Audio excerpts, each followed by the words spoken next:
एक बार फिर स्वागत है दोस्तों आप सबका अपने YouTube चैनल 1-to-1 क्लासेस में। मैं आप लोगों का अपना दोस्त नितेश बजाज एक बार फिर आपका स्वागत करता हूं। आज का टॉपिक हमारा क्लास 11th के लिए होने वाला है इकोनॉमिक्स से first chapter introduction to economics का एक मोस्ट इंपॉर्टेंट टॉपिक। इस टॉपिक को सिर्फ आप माइक्रो इकोनॉमिक्स के साथ कंसर्न मत समझ के चलो या सिर्फ और सिर्फ क्लास 11th के साथ कंसर्न मत समझ के चलो। ये टॉपिक ऐसा है जो यूनिवर्सल फैक्ट को रिलीव करेगा आपके, और ये मोस्ट इंपॉर्टेंट टॉपिक में से है और ये बार बार रिपीट होता रहता है। बीकॉम में भी रिपीट होता है, एमकॉम में भी रिपीट होता है, बीबीए में भी आता है, एमबीए में भी आता है। टॉपिक इतना ज़्यादा इंपॉर्टेंट है, अर्थात जहाँ इकोनॉमिक्स आएगी टॉपिक पीछे चला आएगा। टॉपिक का नाम है central problem of an economy. एक इकोनॉमी को कौन कौन सी सेंट्रल प्रॉब्लम को फेस करना पड़ता है, या फिर अगर मैं कहूँ हर इकोनॉमी में तीन सबसे बड़े सवाल है। तीन सबसे बड़े सवाल कौन कौन से हैं? पहला सवाल व्हाट टू प्रोड्यूस, आ गया आपके सामने। दूसरा सवाल हाउ टू प्रोड्यूस, आ गया आपके सामने। और तीसरा सवाल हमारे पास रहता है जिसका नाम है फॉर होम टू प्रोड्यूस, ये भी आ गया आपके सामने। ये तीन सवाल बहुत दिमाग खराब कर देते हैं कि यार क्या बनाऊं, कैसे बनाऊं और किसके लिए बनाऊं। हर इकोनॉमी के अंदर हर प्रोड्यूसर सबसे पहले इन तीन सवालों का उत्तर जानने की कोशिश करता है, आंसर जानने की कोशिश करता है। What to produce and in what quantity, how to produce and for whom to produce. ये तीन सवाल मोस्ट इंपॉर्टेंट टॉपिक है आपके लिए क्लास 11th के लिए, और 101% इनमें से एक सवाल आपके एग्जाम में पूछा जाएगा। कह दिया मतलब कह दिया, फॉर श्योर आएगा दोस्तों। सबसे पहले क्वेश्चन का आंसर देते हैं जिसका नाम है what to produce and in what quantity. आपके सामने एक्सप्लेनेशन आ चुकी है, पढ़ते हैं इसको क्या है, पहले समझते हैं। देखिए इकोनॉमी में जो हमारे प्रोड्यूसर है वो सबसे पहले इस बात को लेकर चिंतित है कि इकोनॉमी में बनाया क्या जाए और कितनी क्वांटिटी में बनाया जाए। ठीक है, मान के चलते एक छोटी सी एग्जांपल के साथ समझते हैं। आप एक फार्मर है, अगर फार्मर भी है तो आप प्रोड्यूसर तो है ना, आप भी कुछ उगा के तो दे रहे हैं, कुछ बना के दे रहे हैं। तो आप अपनी लैंड पर आप राइस उगा सकते हैं, शुगर केन उगा सकते हैं, वीट उगा सकते हैं, पल्सेस उगा सकते हैं, बहुत सारी चीज़ें उगा सकते हैं। लेकिन आपको चूज करना है कि उगाना क्या है। बीइंग अ प्रोड्यूसर मुझे क्या बनाना है, मुझे ये तो बताओ भाई। मैं वीट उगा के दूँ आपको, मैं राइस उगा के दूँ आपको, मैं शुगर केन उगा के दूँ आपको, मैं पल्सेस उगा के दूँ, फ्रूट्स दूँ, वेजिटेबल दूँ, क्या दूँ? तो पहला सवाल ये व्हाट टू प्रोड्यूस, क्या बनाऊँ यार समझ नहीं आ रहा क्या बनाऊँ। आपकी मम्मी भी आपसे रोज़ सवाल पूछती ना कि क्या बनाऊँ, और आप कहते हो कि ये बना लो, कल तो बनाया था। फिर अल्टीमेटली लास्ट में एंड में क्या मिलती है? लौकी तोरी, ये खाने को मिलती है ना। कमेंट सेक्शन में जाके जरूर बताना कि क्या ये सवाल आपके घर वाले भी आपसे पूछते हैं या मम्मी आपसे पूछते हैं कि क्या बनाऊँ। बहुत ही कॉमन सवाल है, जरूर आंसर देंगे कमेंट सेक्शन में दोस्तों। तो शुरू करते हैं इस क्वेश्चन को। आपके सामने इसका आंसर आ चुका है दोस्तों। It is a problem of an economy in which we choose which commodity should be produce and in what quantity. क्या बनाना है और कितनी क्वांटिटी में बनाना है, ये सवाल बहुत इंपॉर्टेंट है। हमारे दिमाग में सारा दिन चलता रहता है। Every economy has limited resources. Her economy के अंदर रिसोर्सेज लिमिटेड है। मेरे पास एक ही जमीन है भाई, मेरे पास 10 जमीन नहीं है, और जमीन पे एक टाइम पे सिर्फ एक चीज ही उग सकती है, 10 चीजें नहीं उग पाएंगी। और अगर मैं बाई चांस 10 चीजों को आऊँ तो क्वांटिटी भी तो कमी होगी ना। अगर मुझे एक की क्वांटिटी बढ़ानी है तो दूसरे की क्वांटिटी अपने आप ही कम हो जाएगी। अर्थात सिंपल भाषा में कहूँ तो अगर मैं ज्यादा शुगर केन उगाता हूँ तो मैं वीट नहीं उगा पाऊंगा, और अगर मैं ज्यादा वीट उगाता हूँ तो मैं शुगर केन नहीं उगा पाऊंगा। एक चीज को ज्यादा करने के चक्कर में दूसरी चीज अपने आप ही कम हो जाएगी, और दूसरी को ज्यादा करने के चक्कर में पहली चीज ऑटोमेटिकली कम हो जाएगी। Wow what a joke. कुछ पाने के लिए कुछ खोना पड़ रहा है यार, दुख हुआ बड़ा।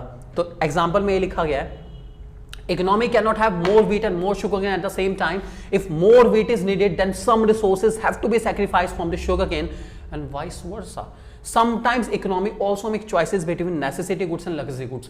हमारी सरकार के हाथ में हमारे देश के necessity goods का प्रोडक्शन भी है, देश के luxury goods का प्रोडक्शन भी है, देश के डिफेंसिव गुड्स का प्रोडक्शन भी है। सरकार भी सोचती है कि क्या वो गरीबों को राशन पानी दे या फिर वो आर्मी को हथियार दे लड़ने के लिए। सरकार को भी सोचना पड़ता है कि पैसा कहाँ खर्च करना है, कहाँ नहीं खर्च करना है। सरकार राशन पानी वाला सामान बनाए या देश के डिफेंसिव गुड्स बनाए, सरकार को भी रिसोर्सेज के बारे में सोचना पड़ता है।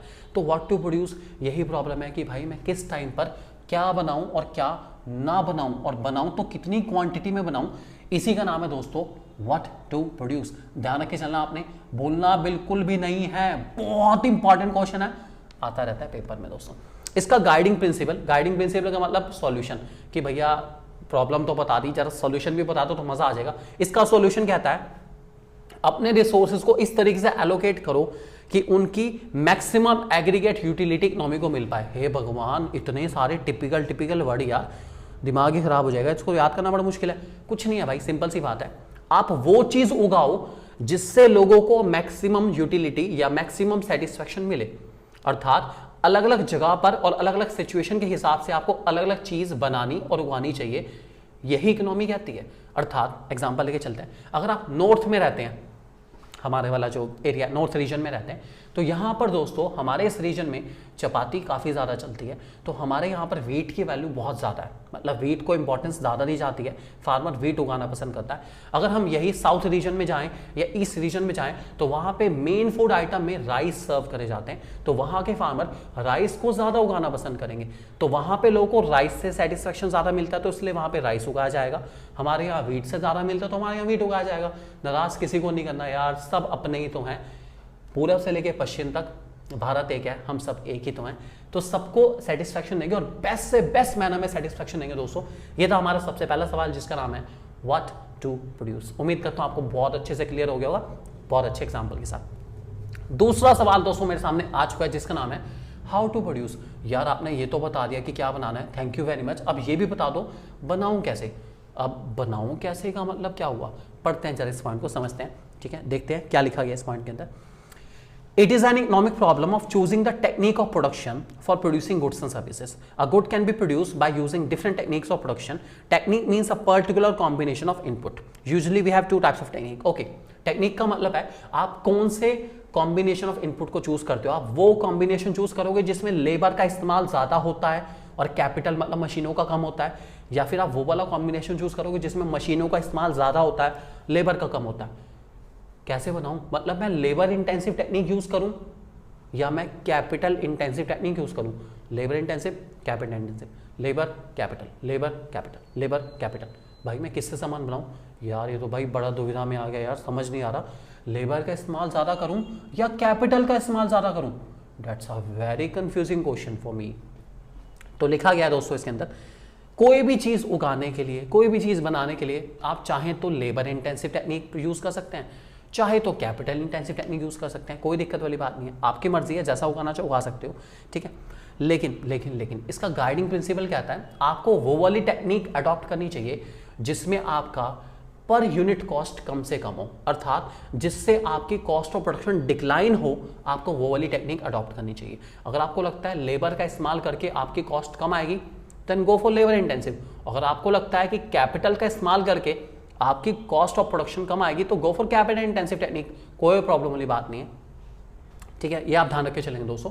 यूजुअली इंडिया के लिए हम लोग लेबर इंटेंसिव थोड़ी सी ज्यादा प्रेफर करते हैं क्योंकि हमारे यहाँ लेबर सप्लाई काफी ज्यादा है। अगर हम मशीनों से प्रोडक्शन करेंगे तो लेबर अनएम्प्लॉयड हो जाएगी, इसलिए हमें लेबर इंटेंसिव टेक्निक को थोड़ी सी ज्यादा इंपॉर्टेंस देनी चाहिए as compare to capital intensive technique से। दोस्तों ध्यान रख के चलेंगे, भूलेंगे बिल्कुल नहीं। ये था हमारा दूसरा सवाल और अब आते हैं तीसरे सवाल की ओर जिसका नाम है बहुत ही इंपॉर्टेंट, जिसका नाम है for whom to produce. For whom to produce का मतलब क्या, इसको देखते हैं।